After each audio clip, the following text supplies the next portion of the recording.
Number 10. 1964 Pontiac GTO. When the Pontiac GTO first hit the streets in 1964, it didn't just introduce a new car, it introduced an entirely new idea. At the time, Detroit followed an unspoken rulebook. Big engines belonged in big cars, and mid-size family coupes were supposed to stay sensible, practical, and tame. Pontiac quietly ignored that logic by slipping a massive 389 cubic inch V8 into the relatively lightweight Tempest platform. Engineers created something America wasn't prepared for.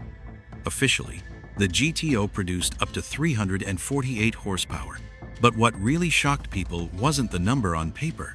It was how brutally fast the car felt from a stoplight.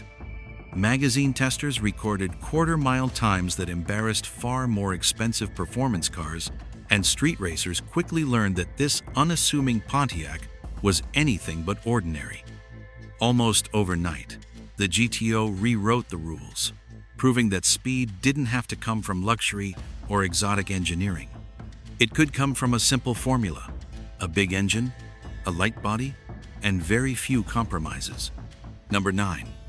1969 Chevrolet Camaro ZL1. On the surface, the Camaro ZL1 looked like just another late 1,960 seconds pony car. But hidden beneath its understated exterior was one of the most outrageous factory engines ever installed in a production vehicle. The ZL1 package replaced the standard iron big block with an all-aluminum 427 cubic inch V8 derived directly from Chevrolet's Can-Am racing program. Officially, it was rated at 430 horsepower, but insiders and historians agree the real output was far higher, likely north of 500 horsepower. Chevrolet only built 69 ZL1 Camaros, primarily to satisfy racing homologation rules. When these cars hit the streets, they were terrifyingly quick. With the right driver, a ZL1 Camaro could run the quarter mile in the low 11-second range on factory tires, a number that shocked even seasoned racers. At a time when most street cars struggled to break into the 14 seconds, the ZL1 felt like a race car that somehow slipped past corporate oversight. Number 8. 1968 Dodge Dart Hemi Superstock. Dodge's Dart was never meant to be a speed icon. It was compact, practical, and designed to appeal to everyday buyers. That changed the moment Chrysler decided to turn it into a drag strip weapon.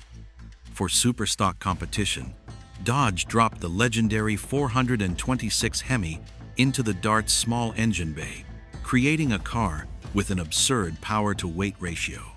These weren't cars meant for comfort or daily driving. They were factory-built race cars with license plates, stripped of unnecessary equipment, and optimized for straight-line performance. On the drag strip, Hemi Darts were nearly unbeatable. They routinely ran quarter-mile times deep into the 10-second range, shocking spectators who couldn't believe a compact Dodge could outrun Corvettes, big block Chevelles, and nearly everything else in its path. For many Americans, the Hemi Dart was their first realization that size no longer dictated speed. Number 7. 1970 Buick GSX Stage 1. Buick had a reputation for smoothness and refinement, not raw aggression. That image made the GSX Stage 1 all the more shocking. Beneath its bold stripes and understated muscle car styling sat a 455 cubic inch V8 tuned for massive torque rather than high-revving horsepower. Officially rated at 360 horsepower, the Stage 1's real strength was its staggering 510 pound-feet of torque.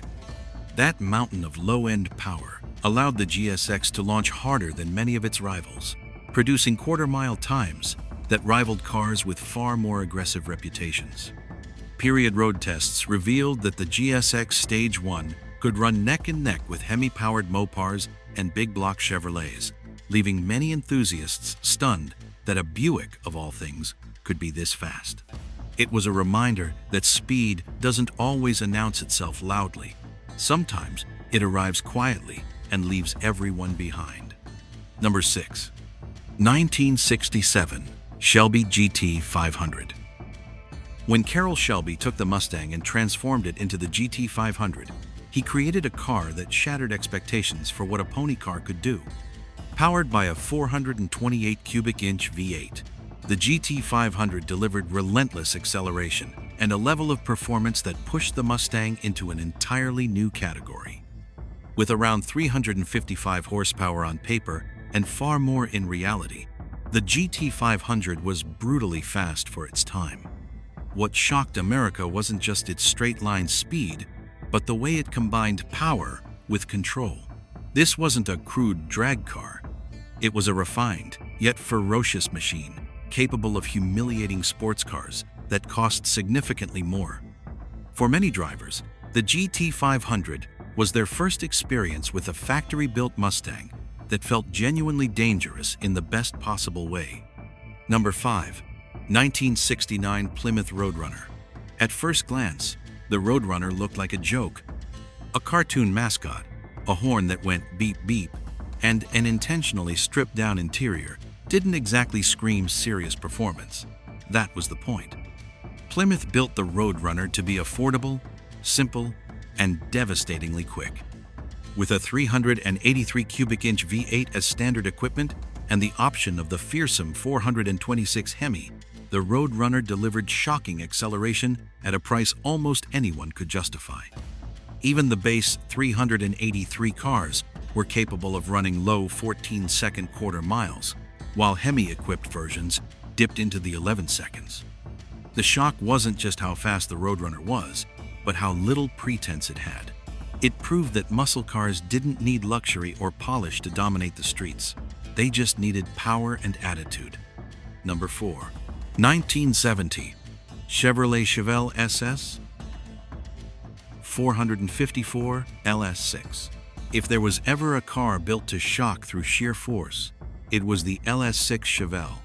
Chevrolet's 454 cubic inch LS6 engine was rated at an astonishing 450 horsepower, the highest factory rating of the muscle car era. In reality, it likely produced even more. When this engine was dropped into the Chevelle's relatively compact body, the result was explosive. Magazine testers struggled to keep the rear tires planted, yet still recorded quarter-mile times in the low 13 seconds on street tires. With minor tuning, LS6 Chevelles quickly proved capable of much more. What shocked America wasn't just the numbers, but the realization that Chevrolet was willing to sell a car this powerful to anyone with the money and the nerve to drive it. Number 3. 1963 Chevrolet Impala Z11. In the early 1960 seconds, drag racing was a factory arms race, and the Impala Z11 was Chevrolet's most extreme response. Built in extremely limited numbers, the Z11 featured a special 427 cubic inch version of the W Series engine, paired with extensive weight reduction measures, aluminum body panels, lightweight components, and race-focused engineering turned the full-size Impala into a straight-line missile. On the drag strip, Z11 Impalas shocked everyone by running times normally reserved for dedicated race cars. The idea that a full-size Chevrolet could be this fast forced competitors to rethink everything they knew about performance. The Z11 wasn't meant for the average buyer. It was a statement, and it was deafening. Number 2. 1968 Plymouth Barracuda Hemi. Before the Hemi Cuda became a legend of the 1,970 seconds, the 1,968 version quietly shocked the performance world. Dropping the 426 Hemi into the compact Barracuda created a car with an almost absurd power-to-weight ratio. These early Hemi Barracudas were brutally fast, capable of running quarter-mile times in the low 11-second range with the right setup. For drivers accustomed to muscle cars that required effort to extract performance, the Hemi Barracuda felt effortless and overwhelming. It accelerated with such violence that many owners quickly realized they were driving something far beyond normal street machinery. Number 1. 1967 Ford Shelby GT500 Super Snake. No muscle car shocked America with speed quite like the Super Snake. Built as a one-off creation by Carroll Shelby, this Mustang was never intended for mass production. Under the hood sat a race-bred 427 cubic inch V8 producing around 600 horsepower, an almost unimaginable figure for a street car in the 1,960 seconds. The Super Snake was created to test Goodyear's high-speed tires, and it succeeded spectacularly, reaching sustained speeds that few cars on Earth could match at the time. When word spread of its performance, the idea that a Mustang could operate in this realm felt almost unreal. The Super Snake wasn't just fast. It redefined what Americans thought was even possible, from a car you could legally drive on public roads.